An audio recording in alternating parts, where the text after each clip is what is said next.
कारवां TV हर पल आपके साथ। यहाँ पर मौजूद है जो आगे खड़े हैं, क्या कहेंगे मूल निवास को लेकर के? देखिए हम राज्य निर्माण के आंदोलनकारी रहे।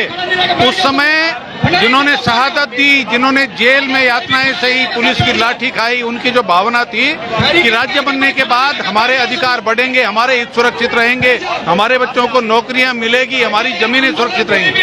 23 साल में जो सरकारें थी उन्होंने जमीनें बिकवाली पर लगा दी, बच्चों की नौकरियां बेचनी शुरू कर दी और हम जो मूल निवासी थे हमको अस्थायी निवासी बना दिया। तो इसके खिलाफ हम इस आंदोलन में हैं और मैं अपने आम आदमी पार्टी के साथियों के साथ इस आंदोलन का हिस्सा हूँ।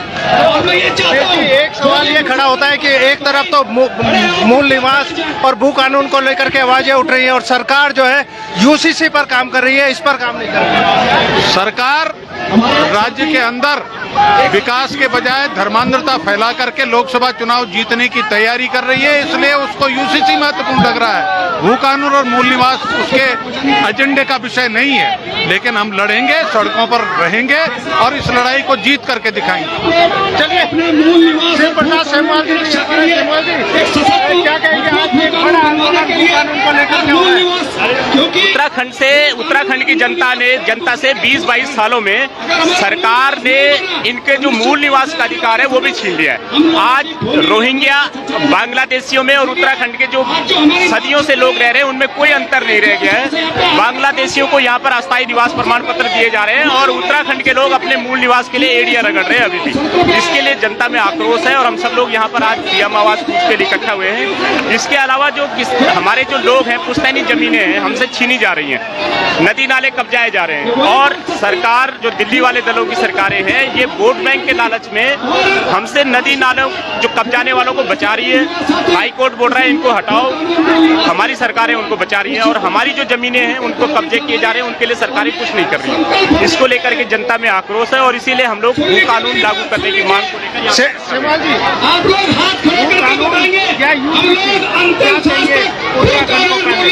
उत्तराखंड के लिए भू कानून पहले जरूरी है। अगर भू कानून लागू हो गया तो यूसीसी भी लागू हो जाएगा, लेकिन हमारी जो अपनी पहचान है, जब तक हमारी अपनी पहचान नहीं है, यूसीसी, भू कानून और मूल निवास जैसे जो गंभीर मामले हैं इनको भुलाने के लिए जो जन समस्याएं हैं इनको गफलत में डालने के लिए लाए जा रहे हैं। ये इससे ज्यादा और कुछ नहीं है और सरकार का ये सिर्फ और सिर्फ ध्यान भटकाने का हुआ है, जबकि हम लोग लंबे समय से भू कानून और मूल निवास की मांग कर रहे हैं। इसको लेकर सरकार कुछ नहीं कर रही है। हमारी आज इसी को लेकर के आक्रोशित होकर के हमारे तमाम लोग, माताएं, बहनें यहाँ पर आक्रोशित होकर के सीएम आवास कूच के लिए इकट्ठा हुई है। कुछ और लोग भी हैं, उनसे भी बात कर लेते हैं। मैं पीछे निकल जाता हूँ। मैडम, आप ऋषिकेश से पहुँचे हैं यहाँ, क्या कहेंगे भू कानून को लेकर के? एक बड़ी लंबा आंदोलन चल रहा था, लेकिन आज जो है बड़ी संख्या में लोग यहाँ पहुँचे।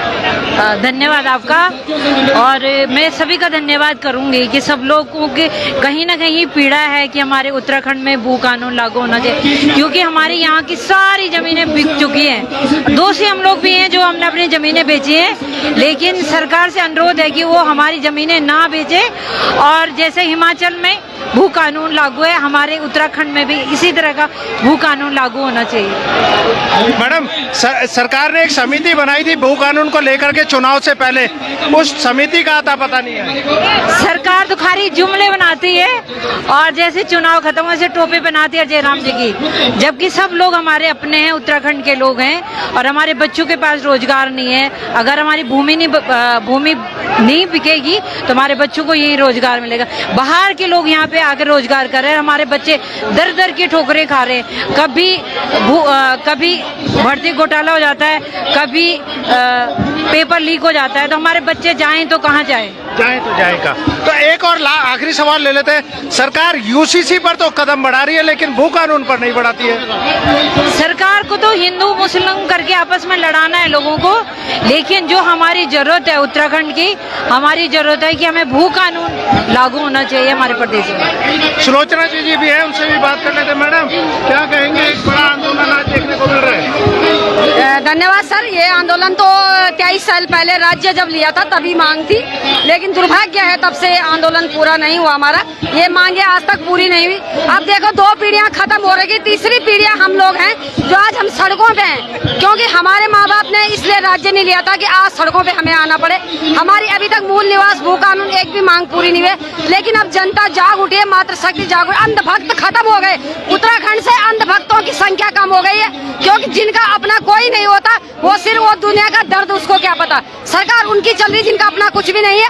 यहाँ जनता है जो अपने बच्चों के भविष्य के लिए आज सड़कों पे है, और ये हमारी मांग है जब तक सख्त भू कानून और मूल निवास यहाँ पे ये कानून बनते नहीं है तब तक हम लोग बड़ा इसके लिए बड़ा अभियान। जी सरकार यूसीसी पे काम कर रही है, मूल निवास पर नहीं, और अगर यूसीसी लागू होगा, समान कानून लागू होगा तो यूसीसी की क्या मूल निवास की क्या वैल्यू रह जाएगी?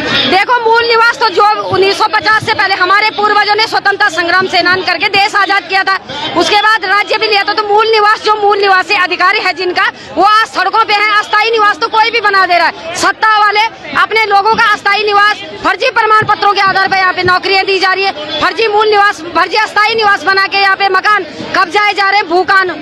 भू माफिया यहाँ पे बहुत बड़ा कब्जा भू माफियों ने कर रखा है, इसलिए हमें सख्त जरूरत मूल निवास की है, 1950 की है। चलिए हमारे साथ जुड़ने के लिए बहुत बहुत धन्यवाद।